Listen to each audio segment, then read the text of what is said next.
Shuma Gang, it's your girl Mimi Africa.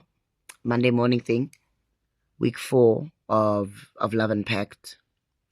Um, week 1 we talked about how love can hurt because of expectations. I think that was the gist of it.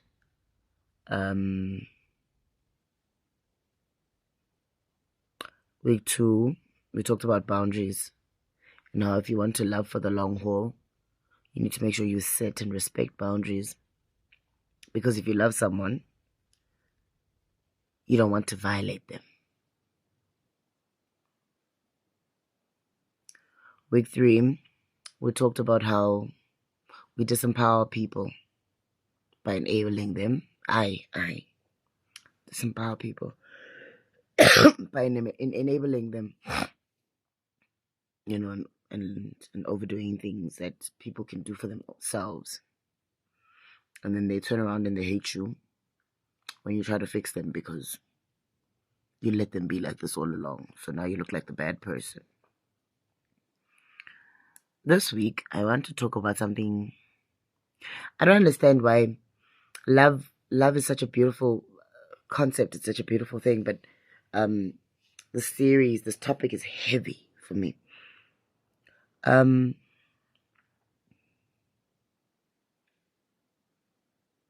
Maybe this week's topic is more of a question.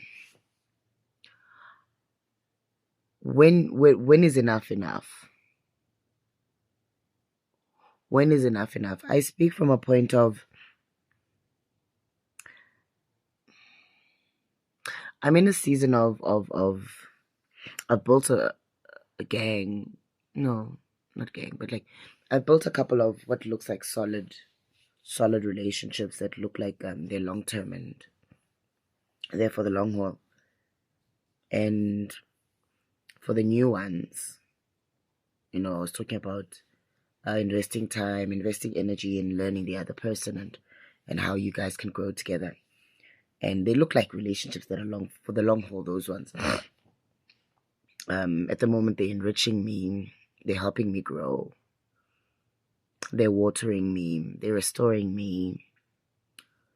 And at the same time that these new ones are being born, some old and not so old ones are breaking. Tragically.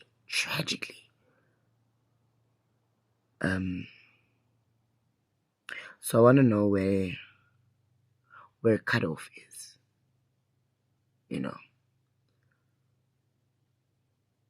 Because the truth is, if you love someone, you want the best for them, right? And that's how we got to last week's topic. You enable people because you want the best for them. So you want to get to a place where you do the best for them, and then they don't do anything for themselves, right? And then when they're incapacitated, you have to be the one that keeps saving them. And I realize this is how narcissists and other like abusive people form their relationships, and then they create a dependence. Where they're the only ones that can save. But where do you draw the line? What do you do when your love for whoever it is that you love is destroying you?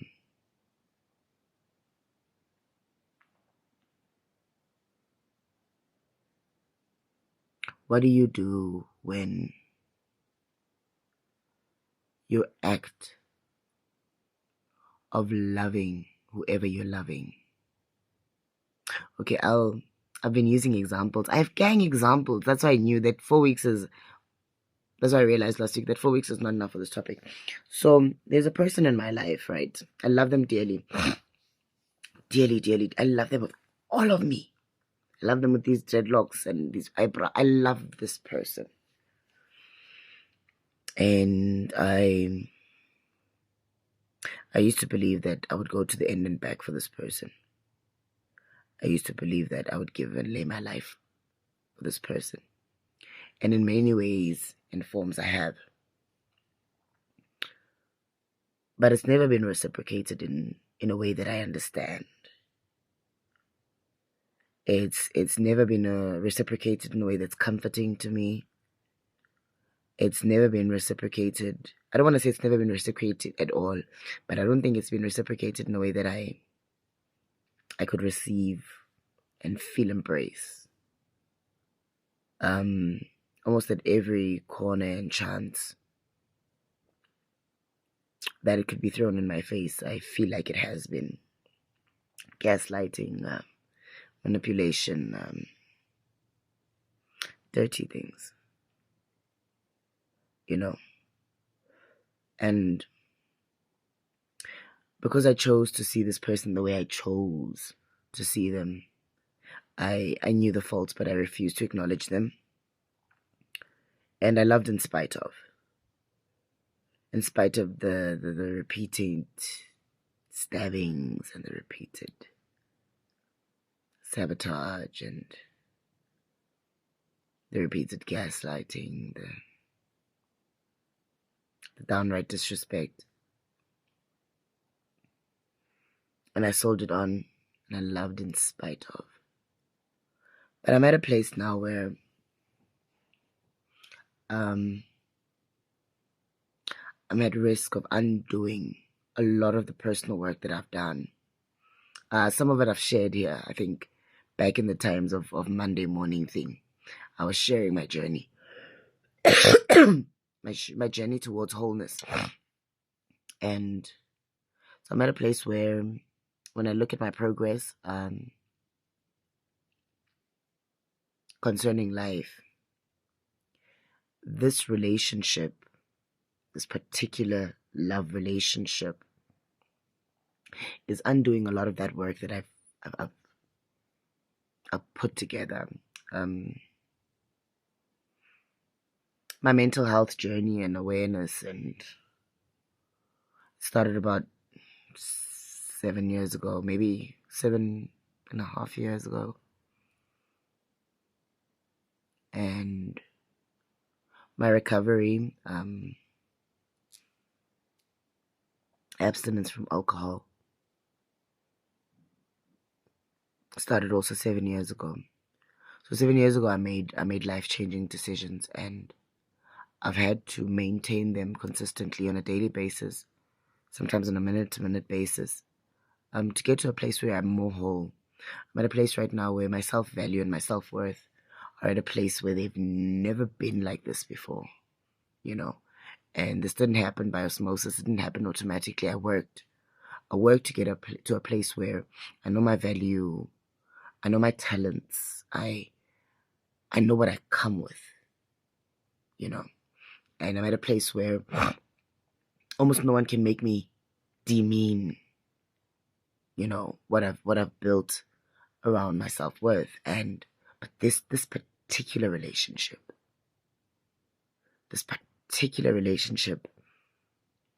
one negative encounter can set me back a good 2 or 3 years. Can set me back 2 or 3 years recovery work, 2 or 3 years therapy work, And I read somewhere that love is giving someone the power to destroy you and trusting that they won't. And unfortunately for me, in this particular relationship, I gave this person the power to destroy me, and they took a lot of the opportunities,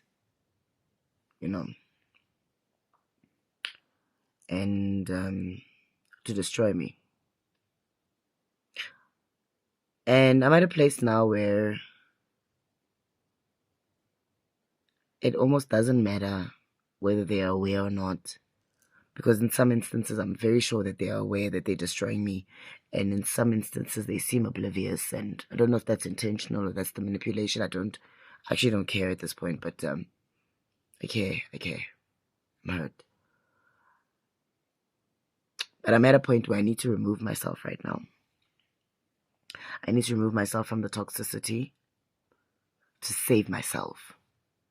I had a conversation with an old colleague of mine, an acquaintance, and we were talking about this silly trend of toxic boyfriend or something like that. Like, they were making comments like, yeah, your toxic boyfriend at 2 minutes past 5, asking you where you are when he knows you knock off at 5.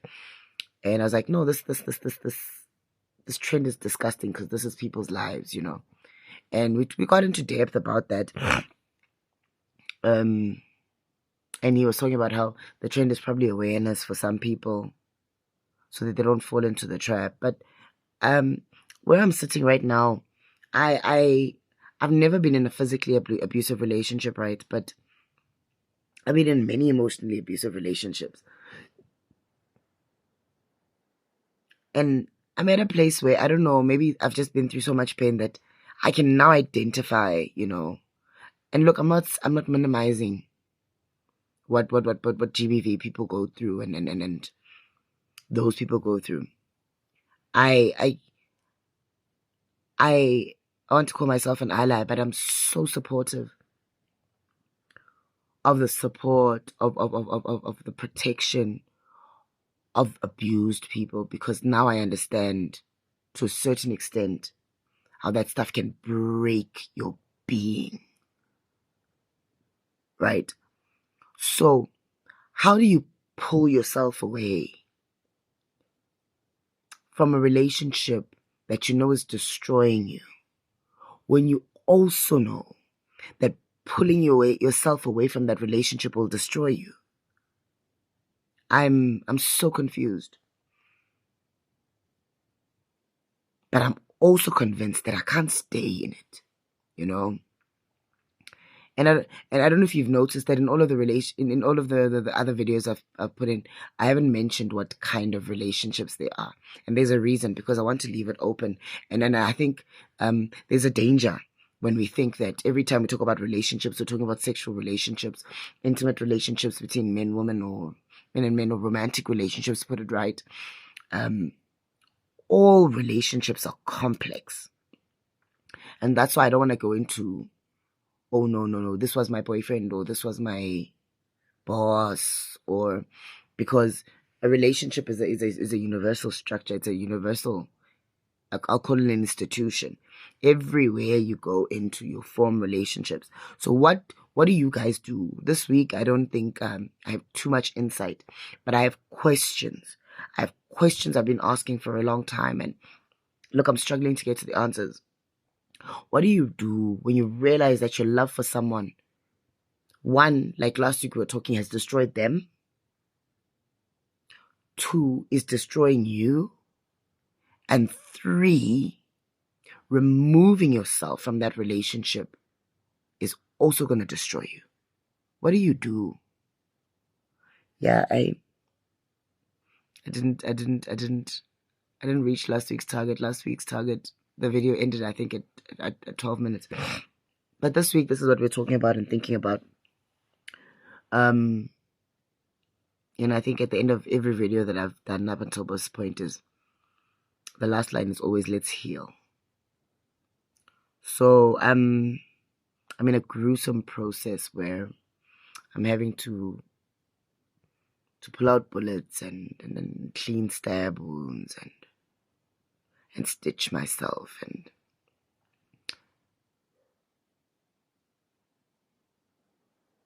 and I think the beginning of all of these videos was just like, I'm going to blog about what I know or I'm discovering about love.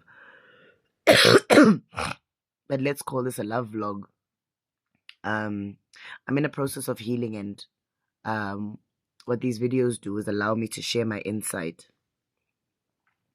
with those that are willing to watch, and maybe pull in other people that are on the same healing journey I'm on, so we can hold each other's hands and look out for each other and pull each other out of ditches and such like that. But this week's video is talking about how to recover from toxic love. Do you recover from toxic love? It's rough, guys. Hey, whoever reached the end of this video, clearly there's something that hit you in this discussion. Inbox me, comment, text, call, Hey, let's heal, guys. Yo, let's heal.